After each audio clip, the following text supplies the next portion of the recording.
Court যাদের তাড়া করছে তারা মূলত পরিবারবাদীরা এক হয়েছিল।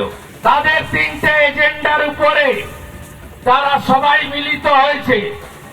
একটা পরিবারবাদ বা বংশবাদকে বাঁচিয়ে রাখা, দুই হচ্ছে তুষ্টিকরণ তোষণের রাজনীতি চালিয়ে যাওয়া, জাতপাত ধর্ম সম্প্রদায় বিভাজনের রাজনীতি, তৃতীয় হল ভ্রষ্টাচার দুর্নীতি এবং রাজনীতি বা সরকার দলকে ব্যবসায় পরিণত করে নিজের আখের গুছিয়ে একটু বিলাসিতার জীবন যাপন করা। এখানেও আছে টুজি, পিসি তার আড়ালের দুলাল কয়লা ভাইপো।